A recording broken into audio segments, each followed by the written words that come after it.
ये क्या हो गया? किसी ने सच ही कहा है कि किसी की जिंदगी का कोई भरोसा नहीं है। इंसान को ये तक नहीं पता होता कि कब उसके साथ क्या होने वाला है। अगर इंसान को ये पता होता तो आज हर इंसान सफल, सुरक्षित और सुखी होता। इंसान दिन भर मेहनत करता है और रात में थक हार कर सो जाता है। दूसरे दिन के सुनहरे सपने और अपने आने वाली जिंदगी को सुधारने की ख्वाहिशों को लेकर हर इंसान अपनी जिंदगी में आगे बढ़ता रहता है। लेकिन कुछ लोग ऐसे होते हैं जो उनके बढ़ते हुए कदमों को रोकने की कोशिश करते हैं। वो कौन था जो रात की खामोशी में पानी की टंकी की खामोशी को चीरता हुआ हमेशा के लिए खामोश हो गया? उसे इतनी भयानक मौत क्यों मिली? उसका कसूर क्या था? उसका कोई कसूर था भी या नहीं? उसकी इस मौत के पीछे कौन थे? नमस्कार दोस्तों, मैं कुणाल सिंह राजपूत एक बार फिर से आप सभी का स्वागत करता हूं आपके ही अपने पसंदीदा शो प्यार में सावधान के इस नए एपिसोड में।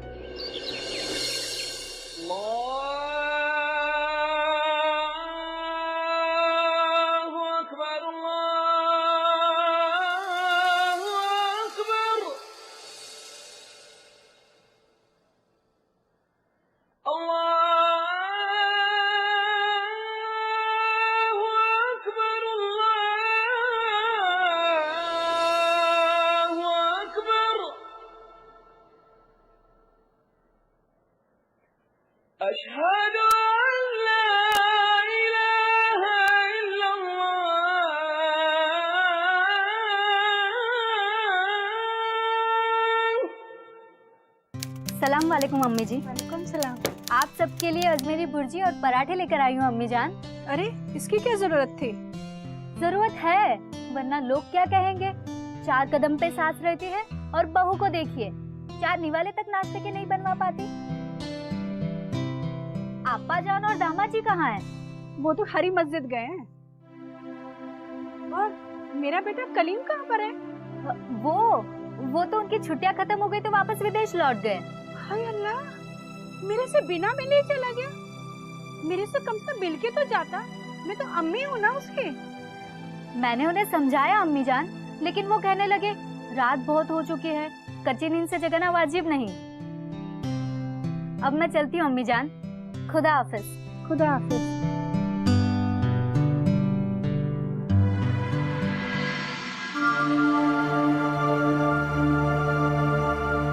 आरिफ, क्या हुआ भाई?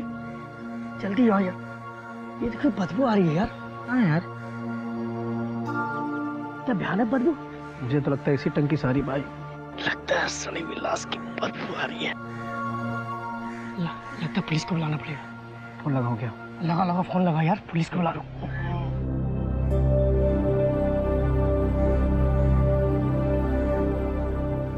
Hello, police station. ये देखिए कितना बदबू आ रही है सर, इसलिए हम लोगों ने फोन किया था। सर, ये तो किसी इंसानी डेड बॉडी की बदबू लगती है।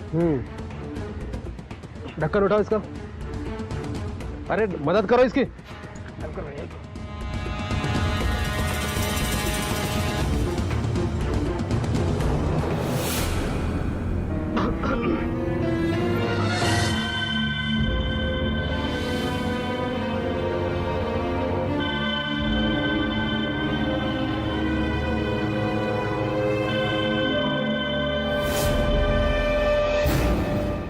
देखा सर, मैंने कहा था ना ये किसी इंसानी डेड बॉडी की बदबू है।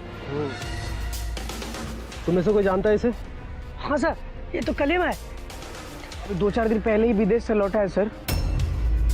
3-4 दिन में वापस जाने को कहकर, अब पता नहीं यहाँ कैसी है इसकी लाश।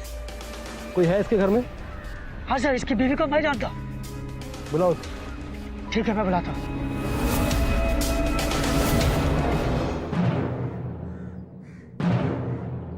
हेलो एम्बुलेंस, मैं इंस्पेक्टर मिश्रा बात कर रहा हूँ। बादशाह नगर में कलीम अंसारी के बंगले पर आ जाइए। वहाँ एक लाश है, उसको पोस्टमार्टम के लिए भेजना है। हाँ भाभी, हाँ। कहाँ है? और कहाँ है? मेरे साथ। सुबह सुबह का मजाक हुआ ना तो बहुत बुरी बात है। कहाँ है? या अल्लाह, कयम, उठो कयम, तुम यहाँ कैसे? कयम, तुम तो विदेश का जाने का बोल रहे थे, फिर यहाँ कैसे? खुदा के लिए उठ जाओ कयम, प्लीज उठ जाओ कयम। संभालिए अपने आप को। अरे क्या संभाले, संभालने तो ये थे हमें, अब कौन संभालेगा? उठा गए, उठा गए। चुप हो जाइए, संभालिए अपने आप लेके जाओ इन्हें। को। हाँ उठिए, चलिए अब हमारे साथ चलिए, उठिए चलिए।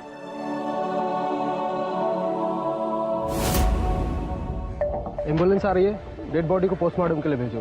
तब तक मैं सलमा का बयान लेके आता हूँ। शांत हो जाइए, आप चुप हो जाइए, बस भी कीजिए, कितना रोएंगे आप? शांत हो जाइए, शांत हो जाइए, शांत शांत हो जाइए, शांत हो जाइए।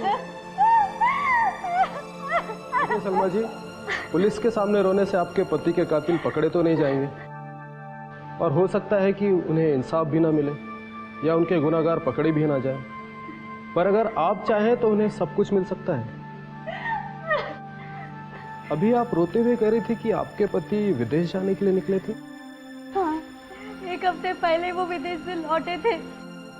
4 दिन पहले ही फोन आया था तो वो उसी दिन निकल गए। मगर ये क्या हो गया? किसने किया? हमारा परिवार का सिर्फ एक ही सहारा था। आप फिक्र मत कीजिए, जिसने आपको बेसहारा किया है पुलिस उसे छोड़ेगी नहीं। क्या आपको किसी पे शक है? कैसा शक? कोई ऐसा व्यक्ति जिसकी आपके पति से दुश्मनी हो, जो इस दर्दनाक घटना को अंजाम दे सकता है? वो तो विदेश में रहते थे, यहाँ उनका कोई दोस्त नहीं था, तो दुश्मन कैसे हो सकता है?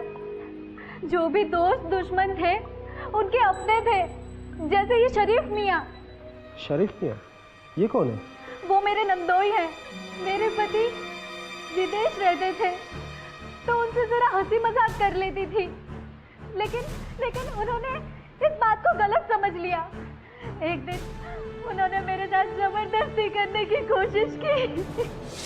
हाँ क्यों मेरे जानू, आप जल्दी आइए ना। आप वहाँ विदेश में, हम यहाँ अपने देश में, बस चांद का दीदार करते हुए रोमांटिक हो जाती हूँ। अच्छा जल्दी आइएगा, खुदा हाफिज। अरे दामाद जी आप यहाँ? अरे चांद को देखकर रोमांटिक क्यों रही भाभी जान? रोमांटिक होना है तो हम है ना। ये आप क्या कर रहे हैं? आप पागल हो गए हैं? आप हमारे ननन के शौहर हैं, इसलिए हम आपकी इतनी इज्जत करते हैं। तभी तो आपकी इज्जत लेना है। दूर रहिए आप, दूर रहिए, वरना अभी सब कुछ हलीमा आपा को जाके बता देंगे। जा जा बता जाके हलीमा आपा को। हलीमा आपा को बता या अपने पति को बता। जा, ना तेरी हलीमा आपा से डरता हूँ ना तेरे पति से। जा जा बता जाके जा। मैंने अपने शौहर को सारी बातें बता दी। वो मुझे बहुत प्यार करते थे। जरूर इन्होंने शरीफ मियाँ को कुछ बुरा भला कहा होगा, और शरीफ मियाँ ने शरीफ मियाँ? मेरे बच्चे के साथ ये क्या हो गया? जीते जीते सुख नहीं ले पाया और मरने के बाद भी उसकी ऐसी गति हो गई। या अल्लाह, मुझको किस गुनाहों की सजा दे रहा है तू? मम्मी। मिस्टर शरीफ अंसारी, कहिए। सलमा खातून ने अपने शौहर के कत्ल का इल्जाम तुम पर लगाया। मुझ पर? मुझे उससे यही उम्मीद थी। उम्मीद तो होगी शरीफ मियाँ, तुम्हारी बुरी नजर जो थी उस पर। मेरी? सुना हलीमा तुमने? तुम्हारी भाभी जान पे मेरी बुरी नियत थी, ऐसा कह रहे हैं ये? 1 नंबर की झूठी है वो इंस्पेक्टर साहब। बुरी नजर इनकी नहीं, उसकी थी इन पर। हाँ इंस्पेक्टर साहब, मेरे दामाद जी ने कभी कोई जोर जबरदस्ती नहीं उसके साथ करी, बल्कि उसने ही मेरे दामाद जी के साथ जबरदस्ती करने की कोशिश की थी। इंस्पेक्टर साहब, कलीम भाई साहब विदेश में रहते हैं और ये मुझे जब भी अपने आसपास अकेला पाती है तो मुझ पे डोरे डालने की कोशिश करती रहती है। हलीमा। अरे आप? भाभी जी आप, सॉरी गलती हो गई, मुझे पता नहीं था। माफ कीजिए, मेरे कपड़े। भाभी जान कहते हो, कभी जान तो लेकर देखो। सिर्फ नाम से ही शरीफ हो, काम से तो। भाभी जान, आपका दिमाग खराब है क्या? बेचारे भाई साहब वहाँ विदेश गए हैं कमाने के लिए कि आपकी हर जरूरत को पूरी कर सके, आपको हर सुख दे सके, लेकिन आप है कि यहाँ पे बस जाइए। जाइए यहाँ से।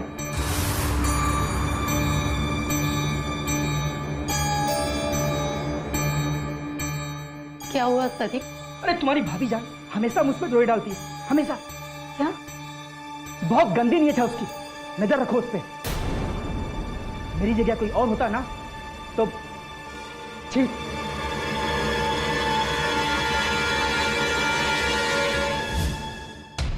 हाँ इंस्पेक्टर साहब, अगर हमारे शौहर इतने अच्छे नहीं होते ना तो कब से हमारी गृहस्थी उजड़ चुकी होती। अरे हमने और अम्मी ने तो कई बार अपनी आंखों से देखा है उसे इन पर डोरे डालते हुए। अगर वो हमारे भाई की बीवी ना होती ना तो कब का ही हम उसे घर से निकाल चुके होते। देखिए अम्मी जान, आपके बेटे का कत्ल हुआ है और शक दामाद जी पर है। इसके बारे में क्या कहेंगे आप? देखिए, हम तो यही कहेंगे कि शक हमारे दामाद जी पर नहीं, बहू पर करिए।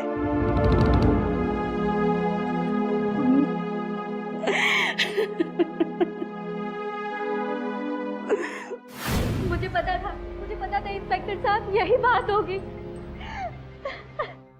क्या ये बात सच है कि आप और बस इंस्पेक्टर साहब बस। एक बहू का काम होता है अपने ससुराल की इज्जत बनाए रखना, उसे जिल्लत से बचाना। लेकिन कब तक? जब तक उसकी अपनी इज्जत पे आँच ना आए। अगर उसकी अपनी ही इज्जत दांव पे लग जाएगी तो उसे मुंह खोलना ही होगा। मैं कुछ समझा नहीं। अपने परिवार की इज्जत बचाने के लिए मैंने दामाद जी का नाम ले लिया था, लेकिन हकीकत बताना अब मेरी मजबूरी बन गई है। हकीकत ये है कि मेरे शौहर के दोस्त सलीम के साथ मेरे ननद के नाजायज संबंध थे। क्या? और ये सब मैंने अपनी आंखों से देखा है।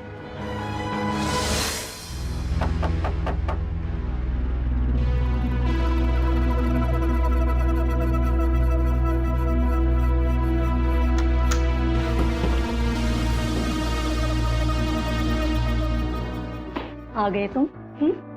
हाँ, ये इंतजार का पल अब कटता नहीं। इंतजार इतना लंबा इसलिए होता है ताकि तुम मुझे प्यार कर सको, समझे बुद्धू?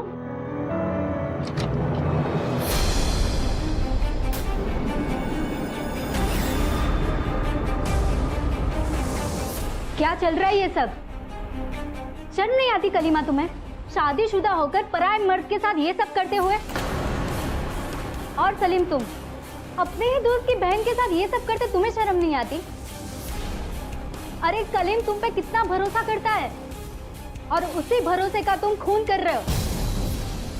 रुको तुम दोनों, अभी मैं जाके उन्हें सब कुछ सच सच बता देती हूँ। भाभी जान, भाभी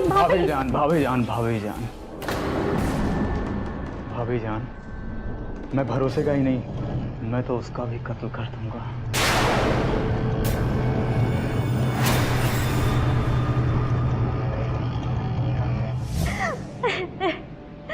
और शायद ये उसी का नतीजा है कि मेरे शौहर को अपनी जान से हाथ धोना पड़ा। तो क्या ये बात आपने अपने शौहर को बताई थी? हाँ बताई थी। अब ये बात बताने के बाद ही फनीमा ने मेरे शौहर के सामने मुझे बदनाम करने के लिए ये बात फैला दी कि मैं इनके शौहर पे डोरे डाल रही हूँ। लेकिन सच्चाई कब तक छिप सकती है? मेरे शौहर को 2 ही दिन में सब पता चल गया। शायद ये इसी झड़प का नतीजा है कि उनको अपनी जान से हाथ धोना पड़ा।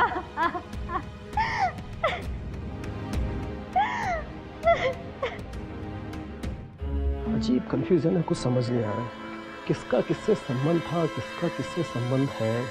क्या हुआ सर? सरिता, समझ में नहीं आता कौन सच बोल रहा है और कौन झूठ। ननंद कहती है कि भाभी के संबंध थे, भाभी कहती है कि ननंद के संबंध थे, दामाद कहता है कि भाभी जान डोरे डाल रही थी। पर सच कौन बोल रहा है ये कुछ नहीं कह सकते।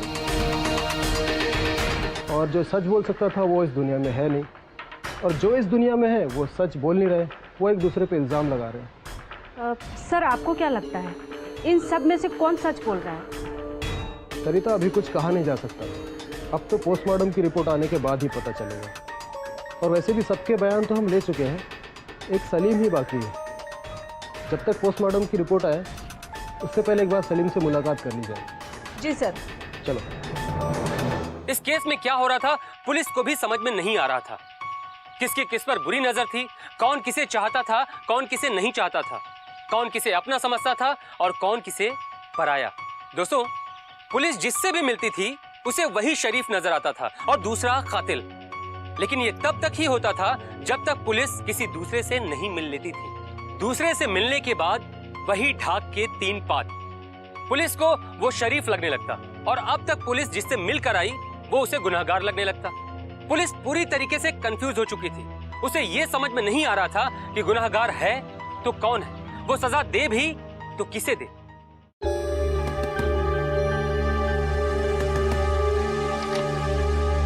अरे इंस्पेक्टर साहब, आप यहाँ? सलीम मियां, तुम्हें पता तो होगा तुम्हारे दोस्त कलीम अंसारी की मौत हो गई है। मौत क्या, यूं लगता है उसकी हत्या हो गई है। जी हाँ सर, अभी अभी मेरी उनकी अम्मी जान से बात हुई है। बहुत अच्छे संबंध थे तुम्हारे उस घर से। जी हाँ। जान सकता हूँ कैसे संबंध थे? बहुत ही गहरी दोस्ती थी साहब हमारी। किससे? कलीम से या उसकी बहन से? ये आप क्या कह रहे हैं इंस्पेक्टर साहब? वही जो हमें पुलिसिया बयान में कहा गया, मरहूम कलीम अंसारी की बीवी ने। सलमा, वो तो खुद ही वैसी है साहब। वैसी कैसी? खुल के बताइए। क्या बताऊं साहब, बदचलन है वो। उसे ना सिर्फ कलीम अंसारी के जीजा पे बल्कि मुझ पे भी डोरे डालने की कोशिश किया था साहब। क्यों? उसे पता था कि मैं कलीम अंसारी का बहुत ही पक्का और वफादार दोस्त हूँ। उसे इस बात का डर था कि कहीं मैं अपने दोस्त यानी उसके शौहर को उसके सारे करतूतों को मैं बता न दूं। सर, मेरा दोस्त विदेश में रह के काम करके यहाँ एक एक पैसे भेजता है ताकि उसकी अम्मी और पत्नी खुश रह सकें। लेकिन उसकी पत्नी, उसने उसकी अम्मी को ना कि बाहर निकाल दिया बल्कि खर्च भी देने से मना कर दिया। साहब, उसका बेटा उसी के लिए पैसे भेजता था यहाँ पे। वो तो गनीमत थी कि उसकी बेटी और दामाद इसी शहर में थे, नहीं तो न जाने क्या होता उस अम्मी जान का। आपने तो देखा ही होगा इंस्पेक्टर साहब, एक अम्मी अपने बेटी और दामाद के साथ रह रही है। तो तुम्हारे कहने का मतलब है कि सलमा पूरी तरह झूठ बोल रही है? पूरी तरह? अरे सर, वो हर तरीके से झूठ बोल रही है। मतलब तुम साफ साफ शब्दों में ये कहना चाहते हो कि सलमा अपने शौहर को मार सकती है? मैंने ऐसा तो नहीं कहा था। मतलब नहीं मार सकती? मैंने ऐसा भी नहीं कहा। यूं तो सलमा दोनों तरफ से तुम पर शक जाहिर कर रही है कि तुम उसके शौहर का कत्ल कर सकते हो। मैं क्यों करूंगा सर? हो सकता है तुम्हारे संबंध उसकी बहन के साथ हो। लेकिन सर, मैंने कहा हो सकता है। मैंने बहुत से ऐसे केस देखे हैं कि दोस्त के घर जाते जाते दोस्त की बहन से उसके अफेयर हो जाते हैं। पर ऐसा नहीं है सर, जो आप सोच रहे हैं ऐसा कुछ भी नहीं है हमारे बीच। ना कलीम की बहन से, ना कलीम की बीवी से? बिल्कुल कुछ भी नहीं सर। कलीम की बहन ने तो सब बता दिया। अब तुमसे मिलने के बाद कलीम अंसारी की बीवी क्या बताती है ये सुनना चाहता हूँ।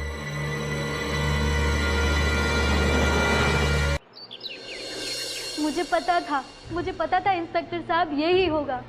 यहाँ मेरे तरफ से बोलने वाला कोई नहीं है। अगर मेरे मायके वाले होते तो वो मेरे तरफ से बोलते। सलमा जी, लेकिन सभी आपको ही गुनहगार बता रहे हैं। वही तो मैं बता रही हूँ इंस्पेक्टर साहब, यहाँ सबके सब मिले हुए हैं।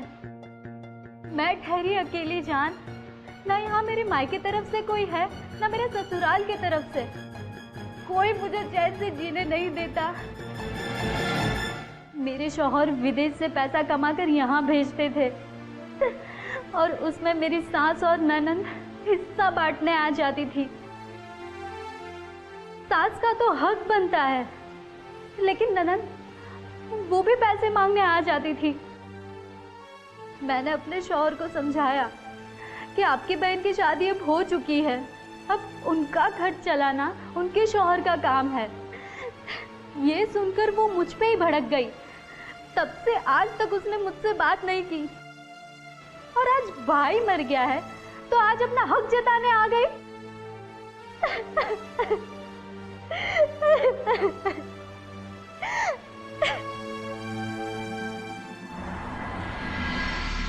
तुम्हें क्या लगता है सरिता, सलमा सच बोल रही है? अभी तक तो मुझे भी समझ में नहीं आ रहा है सर। सभी के बयान एक दूसरे से मिलते जुलते हैं। इसका उसके साथ संबंध है, उसका उसके साथ संबंध है। लेकिन सलमा की एक बात सच है, एक तरफ वो अकेली है और दूसरी तरफ कलीम अंसारी का दोस्त, जीजा और बहन, ये तीनों मिलकर कुछ कर सकते हैं ना? मुझे भी वही लगता है सर। ये सारे लोग मिलकर उसके खिलाफ कोई साजिश रच रहे हैं। उसके साथ प्लस पॉइंट ये है कि कलीम अंसारी की माँ उसके साथ रहती है।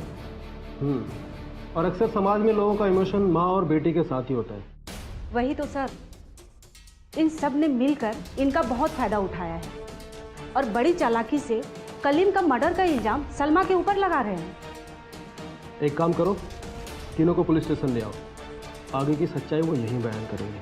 ठीक है सर।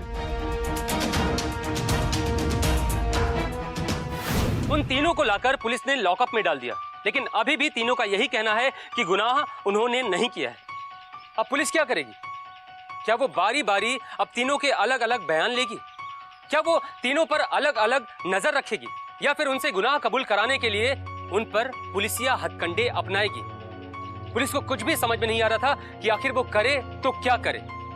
गुनहगार कितना ही चालाक क्यों ना हो, कानून के हाथ उस तक जरूर पहुंच जाते हैं। मुजरिम कितना ही शातिर क्यों ना हो, लेकिन वो कोई ना कोई सबूत जरूर छोड़ जाता है जिससे पुलिस उस तक पहुंच ही जाती है। सच्चाई को कितने दिन तक छुपाने की कोशिश क्यों ना कर ली जाए, लेकिन अंत में सच्चाई सामने आ ही जाती है। दोस्तों, ऐसी कहावतें कई बार ऐसे क्रिमिनल्स के सामने गलत साबित हो जाती है। क्या हमारी इस कहानी में भी ये कहावत गलत साबित हो जाएगी? क्या हत्यारा सामने होते हुए भी पकड़ा नहीं जाएगा? दोस्तों, अब तक आपने देखा कि कितनी बेरहमी के साथ कलीम अंसारी की हत्या कर दी गई और अब तक असली हत्यारा पुलिस के हाथ नहीं लगा, बल्कि जितने भी सस्पेक्ट सामने आए अगले ही पल पुलिस की निगाह में वो सब बेकसूर थे। पुलिस ये नहीं समझ पा रही थी कि आखिर करे तो क्या करे, केस की शुरुआत करे भी तो किससे करे। पुलिस की भाषा में एक कहावत है कि जब कुछ भी समझ में ना आए तो काम की शुरुआत से। पुलिस ने भी कलीम अंसारी के आने से लेकर जाने तक सारी बातों का पता लगाया कि वो किससे मिला, कब मिला, क्यों मिला, और इस छानबीन में बीवी सलमा ने भी पुलिस का पूरा साथ दिया। आपके मुताबिक आपके शौहर कलीम अंसारी आखिरी बार आपकी अम्मी और आपा हलीमा से मिले थे? जी हाँ, वो उनसे मिलकर आए और कहा कल परसों तक अम्मी को डॉक्टर को दिखा के आऊँगा। उनकी तबीयत थोड़ी नासाज रहती है, शायद उम्र का तकाजा है। किंतु रात को उनको अचानक अर्जेंट एक फ़ोन आ गया था। उन्होंने कहा कि मुझे जाना होगा। मैंने उनसे कहा भी कि अम्मी से मिलके जाइए, फिर आपका पता नहीं कब आना होगा, लेकिन उन्होंने मुझे मना कर दिया। कहा कि बहुत रात हो चुकी है, अम्मी भी सो रही होंगी, उनकी तबीयत भी ठीक नहीं रहती, इसलिए फिर मैंने ज़्यादा जिद नहीं की। फिर उन्होंने मुझे कहा कि तुम मुझे स्टेशन छोड़ने आओ, थोड़ी देर तुम्हारा और साथ हो जाएगा। फिर मैं उन्हें स्टेशन छोड़ के आ गई। मुझे क्या पता था मैं उन्हें स्टेशन छोड़ने नहीं, आखिरी बार छोड़ने जा रही हूँ। चलो सरिता, तुम जाकर उस तारीख का रिजर्वेशन चार्ट चेक करो, देखो उसमें कलीम अंसारी का नाम है या नहीं। और हाँ, वहाँ के सीसीटीवी फुटेज भी चेक करना, देखो कलीम अंसारी का कोई अपना ही आदमी पीछा तो नहीं कर रहा है। ठीक है सर। और सारी रिपोर्ट आकर मुझे पुलिस थाने में दो, मैं तुम्हारा वहाँ इंतजार करता हूँ। जी सर।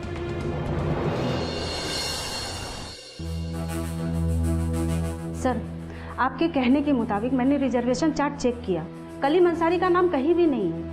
यहाँ तक कि आरएसी और वेटिंग लिस्ट में भी उसका नाम दूर दूर तक नहीं है। ओह, मतलब कलीम अंसारी झूठ नहीं बोला, उसे सचमुच उस दिन अर्जेंट कॉल आई थी। क्योंकि अगर झूठ बोलकर जाना होता तो पहले ही चुपचाप रिजर्वेशन करके चला जाता। इसका मतलब सलमा सच बोल रही है। इसमें गौर करने वाली एक और बात है सर। वो क्या? सर, मैंने रेलवे स्टेशन के सीसीटीवी फुटेज के सारे डिटेल्स चेक किए, उसमें कहीं भी कलीम अंसारी दिखाई नहीं दिया। क्या? जी हाँ सर, और ना ही कहीं उसकी बीवी सलमा दिखाई दी। ऐसा कैसे हो सकता है? सलमा ने खुद तुम्हारे सामने कहा था कि वो अपने पति को स्टेशन तक छोड़ने गई थी। वही तो सर। तो अगर वो अपने शौहर को स्टेशन छोड़ने गई थी तो वो सीसीटीवी फुटेज में दिखाई क्यों नहीं दी? और अगर वो दिखाई नहीं दी तो कम से कम उसके शौहर कलीम अंसारी तो दिखाई देने चाहिए। कहीं ऐसा तो नहीं है सर कि सलमा हमसे बड़ी सफाई से झूठ बोल रही है? मैं आपसे झूठ क्यों बोलूंगी इंस्पेक्टर साहब? मैंने आपको बताया तो सही, मैं उन्हें स्टेशन तक छोड़ने गई थी। स्टेशन तक हमें क्लियर नहीं हुआ। सलमा, आप हमें क्लियर बताइए। मैं उन्हें स्टेशन तक छोड़ने गई थी, प्लेटफॉर्म तक भी जाना चाहती थी, लेकिन उन्होंने फिर मुझे मना कर दिया। छुट्टियों के दिन चल रहे थे तो ट्रेन और प्लेटफॉर्म पे बहुत भीड़ रहती है। उन्होंने मुझे कहा तुम खामखा परेशान होगी, मैं खुद चला जाऊंगा। इसलिए फिर मैं वहीं से लौट आई। आप उन्हें छोड़ने के बाद कब तक रुकी? जब तक वो मुझे वहाँ तक जाते दिखाई दिए तब तक रुकी रही, फिर वहाँ से वापस आ गई। किंतु तुम्हें पता है मिस्टर कलीम स्टेशन पहुंचे ही नहीं। ऐसा कैसे हो सकता है? मैं उनको खुद स्टेशन छोड़ने गई थी।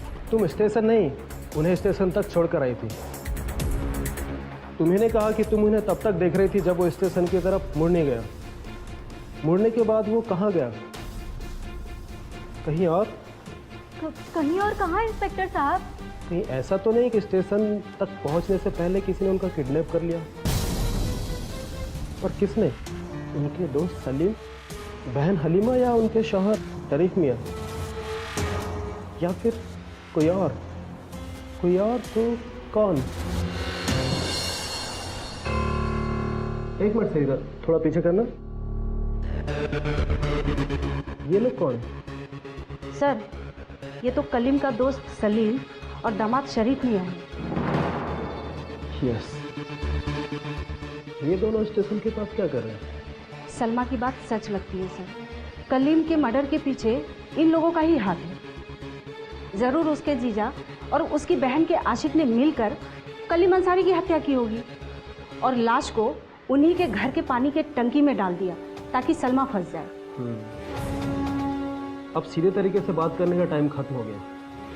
इनसे पुलिसी अंदाज में ही पूछना पड़ेगा।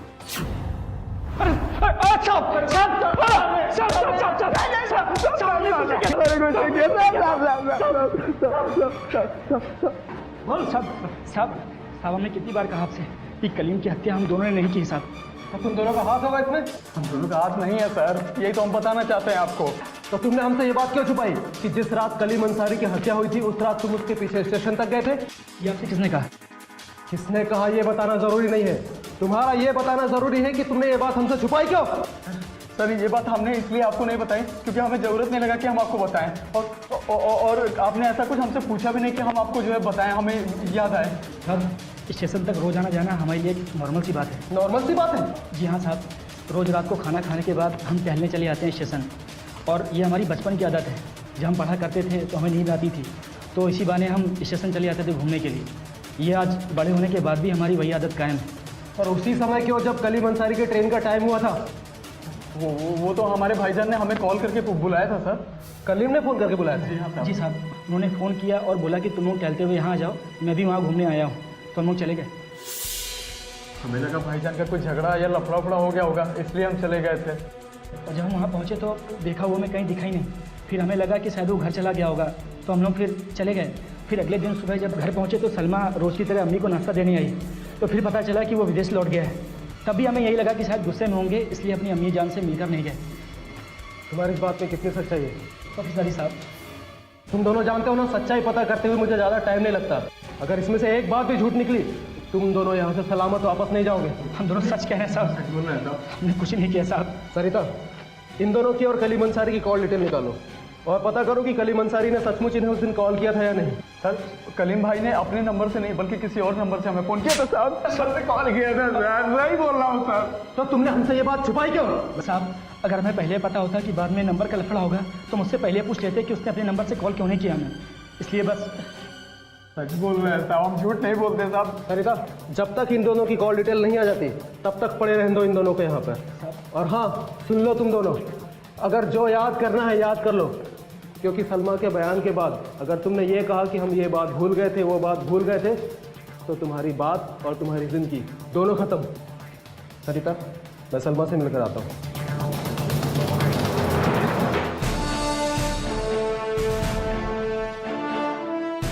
तुम उधर देखो।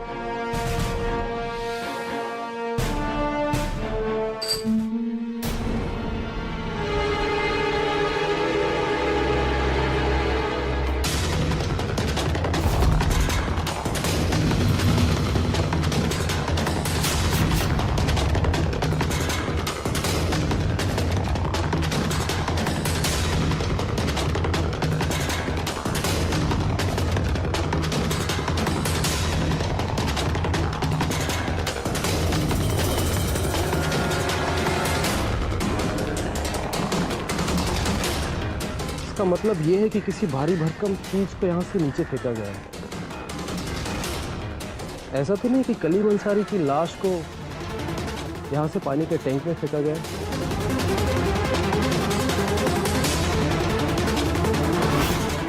कहीं ऐसा तो नहीं कि कलीम अंसारी के साथ यहाँ कोई हादसा हुआ, उसे मार दिया गया और नीचे फेंक दिया गया और पानी के टैंक में डाल दिया गया?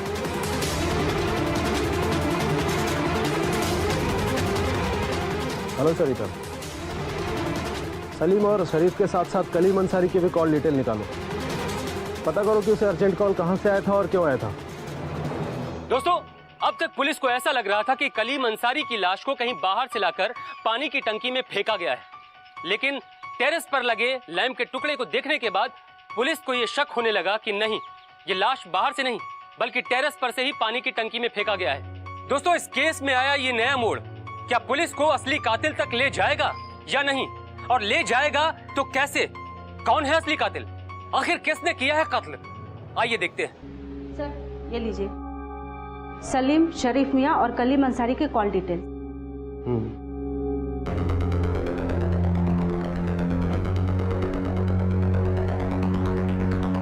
सलीम और शरीफ मियाँ के बयान के मुताबिक उन दोनों को सेम टाइम पे सचमुच कॉल आया था। इसका मतलब दोनों सच बोल रहे हैं। और कलीम अंसारी के फ़ोन पे तो ऐसी कोई डिटेल है ही नहीं कि उन्हें आउट ऑफ इंडिया से कोई अर्जेंट कॉल आया था। अर्जेंट तो क्या, उन्हें तो कोई कॉल ही नहीं आया। उनके फ़ोन पर तो लास्ट कॉल उस दिन है जिस दिन वो इंडिया के लिए निकले थे। किंतु सलमा का तो कहना है कि उनके पास कोई अर्जेंट कॉल आया था, तभी वो वापस गए। इसका सीधा मतलब है कि सलमा झूठ बोल रही है, या फिर शरीफ मियाँ के बयान के मुताबिक कलीम अंसारी सचमुच अपने परिवार वालों से परेशान होकर अपनी बीवी से झूठ बोलकर वापस जा रहा था। मगर सोचने वाली बात यह है कि अगर वो स्टेशन पहुंचकर अपने दोस्त और जीजा को फ़ोन करके बुलाता है तो वो किसी और फ़ोन से क्यों फ़ोन करता है? सर वही तो मैं भी सोच रही हूँ। वहाँ तो उस पर नज़र रखने वाली उसकी बीवी भी साथ में नहीं थी। जिससे फ़ोन किया गया था, क्या वो लोकल फ़ोन है? नहीं सर, वो मोबाइल नंबर है।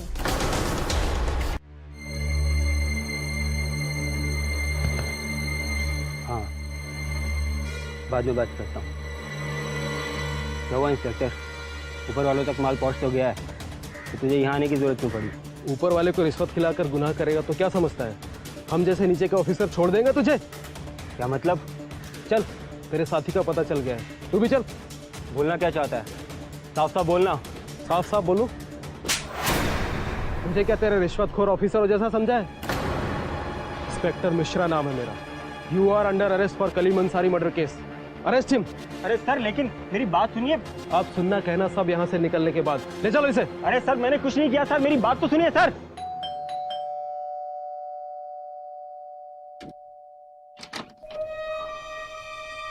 अरे इंस्पेक्टर साहब, आप आइए आइए। आप इस वक्त यहाँ? हाँ, समझ लो आपके शौहर के केस का आखिरी वक्त है। केस खत्म। या अल्लाह, इसका मतलब कातिल पकड़ा गया? कातिल भी मिल गया सलमा, और उसका पार्टनर भी। कौन है कातिल? सलमा खातून। जी? बहुत धूल झोंक लिया कानून की आंखों में सलमा खातून, तुम्हारा समय खत्म। ये आप क्या बोल रहे हैं इंस्पेक्टर साहब? आपको कोई सबूत नहीं मिला तो आप भी मेरे ससुराल वालों के साथ मिलकर मुझे गुनहगार ठहराओगे? मैं गुनहगार नहीं ठहरा रहा हूँ। तो? सरिता,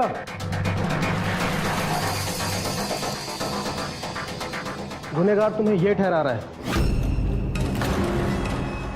तुम? वैसे सलमा, इसने सब बता दिया है। तुम्हारे शौहर को मरने से पहले विदेश से कोई कॉल नहीं आया था। हाँ, कॉल जरूर आया था इसे, और वो भी तुम्हारा।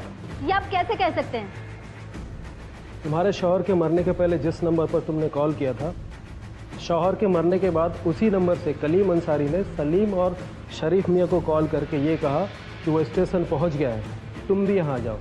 जबकि वो कॉल कलीम ने नहीं, इसने किया था। और जिस समय उसने कॉल करके ये कहा कि वो स्टेशन पहुँच गया है, तो फ़ोन की लोकेशन ये बंगलो बता रही है। इसका मतलब ये है कि अगर फ़ोन की लोकेशन ये बंगलो बता रही है तो ज़रूर उन्हें फंसाने के लिए कोई स्टेशन बुला रहा था। और सिवाय तुम्हारे और कौन हो सकता है सलमा खातून? तुम्हारे बैठने की जगह ये नहीं, पुलिस लॉकअप है और उसके बाद जेल। सरिता ले चलो इन्हें। चल चल, ये गलत है। चल, बहुत एक्टिंग कर लिया। चल, ये गलत है। मेरे बेटे को मारा था, मेरे बेटे को मारा, मेरे माँ जी संभालिए अपने आप को। अनिमा जी सलमा खातून, अब बताओगी तुम्हें अपने शौहर को मारने की क्या वजह थी? मेरे शौहर विदेश में रहते थे, मैं यहाँ अकेली थी। ये मेरी सास, मेरी ननद, मेरे नंदोई, ये सब मुझ पे दिन रात बोझ बने रहते थे। हमेशा इनका ख्याल रखना, इनकी सेवा करना, क्या यही मेरी जिंदगी थी? फयाज ने मुझे इस बात का एहसास दिलाया कि तुम्हारी भी अपनी कोई जिंदगी है, जो तुम्हें प्यार करे, तुम्हें चाहे, तुम्हारे साथ रहे। ये सब मुझे फयाज में मिल गया और मैं उससे चाहने लगी। इसे पता इंस्पेक्टर साहब, ये प्यार है या हवस? ये तो इसी को पता है। जब किसी को पता ही नहीं था तो क्यों मारा तुमने कलीम अंसारी को? क्योंकि हम अपना प्यार छुपाने में सबसे कामयाब हो गए थे, लेकिन कलीम से नहीं छुपा पाए। उनके आने की खबर इस बार फयाज को नहीं थी। वो उस दिन शहर से बाहर गया था और शहर से लौटते ही आधी रात को हमेशा की तरह वो मेरे कमरे में आ गया। उस दौरान कमरे में बहुत अंधेरा था।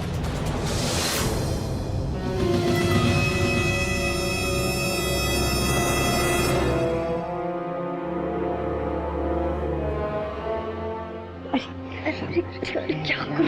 मेरी शौहर आई है। अरे यार छोड़, तुम्हें बिना देखे मेरा ना क्या करूं? कौन है? कौन है? हे, रुक रुक, कौन है? ओ, तो तेरे बारे में जो भी मैंने सुना था वो सब सच था।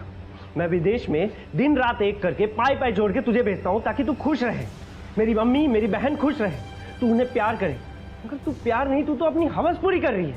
निकल जाओ मेरे कमरे से। कलीम, खुदा के लिए मेरी बात सुन लो, मैं तुमसे बहुत प्यार करती हूँ। प्यार करती है? प्यार करती हो या अपनी हवस मिटा रही हो? चुपचाप यहाँ से निकल जाओ, नहीं तो मैं सवेरे के लिए भी इंतजार नहीं करूंगा। अभी अम्मी आपा और पुलिस को फोन करके तुम्हें बुला के निकल जाओ। चली जाओ इस कमरे से। कमरे से निकलने के बाद मुझे समझ में ही नहीं आया मैं क्या करूं। ये बात तो पक्की थी कि दूसरे ही दिन कलीम अम्मी आपा को बुलाकर मेरा फैसला कर देते। अगर ऐसा हो जाता तो मैं कहाँ जाती? फिर मैंने बाहर जाकर फयाज को फ़ोन किया। उसने मुझे कहा कि तुम कैसे भी करके कलीम को ऊपर टेरेस पर लेकर आओ। तुम क्यों आई हो यहाँ? मैंने कहा ना, अब हम सिर्फ मिलेंगे तो सिर्फ तलाक के दस्तखत के लिए मिलेंगे। मेरी आखिरी ख्वाहिश है। आखिरी ख्वाहिश? तेरी सारी ख्वाहिशें पूरी करने का वक्त निकल गया है। याद है तुम्हें, तुम जब विदेश में थे तब हम फ़ोन पे बात किया करते थे। तब चांद में तुम्हें देखकर मैं रोमांटिक हो जाया करती थी। बस आखिरी बार मेरे साथ टेरेस पे चलो। आपके साथ मैं चांद को देखना चाहती हूँ। और कभी भी तुमने मुझे सच में चाहा होगा तो मना मत करना।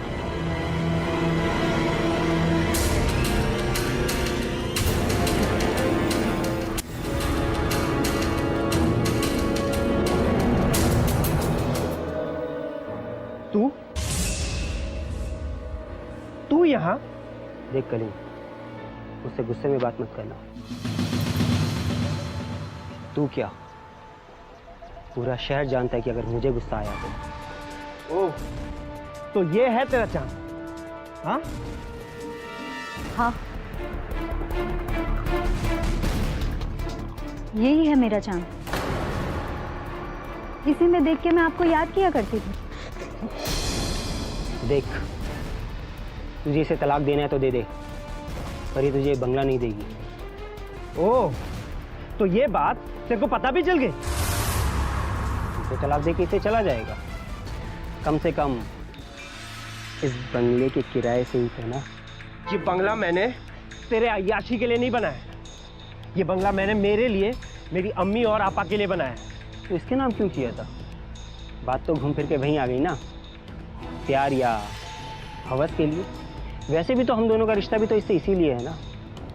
तू तो बस मेरी बात मान और चुपचाप कल के कल विदेश वापस लौट जा और हम दोनों को यहाँ पे शांति से रहने दे। विदेश तो मैं जाऊंगा, लेकिन तब जब ये जाएगी इस घर से और तू जाएगा जेल। तो तू नहीं मानेगा? नहीं, तू ही जाएगा, इस बंगले से भी और इस दुनिया से भी। खुदा हाफिज।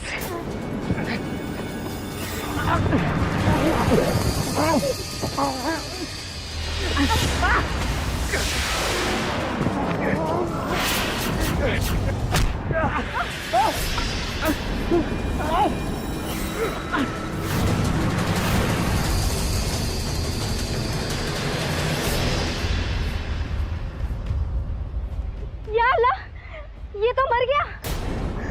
हाँ, तो जो कर रहे थे वही होगा ना। तू फिक्र मत कर, इसकी लाश को तेरे बंगले के पीछे टंकी में डाल देंगे। मेरे, मैं पकड़ी गई तो? मुकर जाना, बोला तेरी नंद, उसका पति और वो सलीम ने मिलकर इसको मारा है और तुझे फंसाने के लिए ये बंगले की टंकी में डाल दिया। और पुलिस मान भी जाएगी। कोई बेवकूफ़ी होगा जो खुद ही मार कर अपने ही बंगले की टंकी में डालेगा, समझी ना? हाँ। और सुन, मैं सलीम को और शरीफ को फ़ोन करके ना स्टेशन बुला लेता हूँ। और तू बताना कि मुझे क्या पता, मैं तो इसे वहाँ स्टेशन छोड़कर आ गई थी, उसके बाद क्या हुआ मुझे नहीं पता, समझी ना? चल इसे ठिकाने लगाते हैं।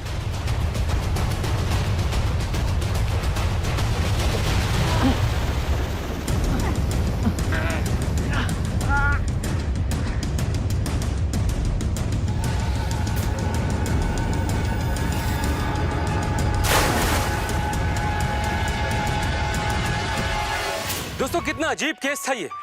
एक इंसान जो कि पुलिस की तफ्तीश में उसके हर कदम पर उसका साथ दे रही थी, उसके कदम से कदम मिलाकर चल रही थी। पुलिस को थोड़ा सा भी शक नहीं हुआ कि वही इंसान असली कातिल भी हो सकता है। जी हां, सलमा, जो कि पुलिस को पूरी तरीके से गुमराह करने की कोशिश में लगी थी। किसका संबंध किससे बता रही थी। उसने गलत फोन कॉल्स भी कराए, लेकिन कहते हैं ना कि मुजरिम कितना ही शातिर क्यों ना हो, पुलिस के लंबे हाथों से ज्यादा दिनों तक अपने आप को बचा नहीं सकता। हर इंसान को अपनी जिंदगी में कोई भी फैसला बहुत ही सोच समझ कर लेना चाहिए, क्योंकि जिंदगी बहुत ही कीमती है, जिंदगी बहुत ही छोटी है, जिंदगी बहुत ही खूबसूरत है। और शायद इसीलिए कहते हैं कि प्यार ही जिंदगी है, प्यार ही बंदगी है। इसीलिए जिए प्यार में और रहें प्यार में सावधान। इस कहानी में इतना ही। एक नई कहानी के साथ आपसे फिर से मुलाकात होगी। तब तक के लिए मैं कुणाल सिंह राजपूत आपसे इजाजत लेता हूं। जय हिंद। प्यार में सावधान,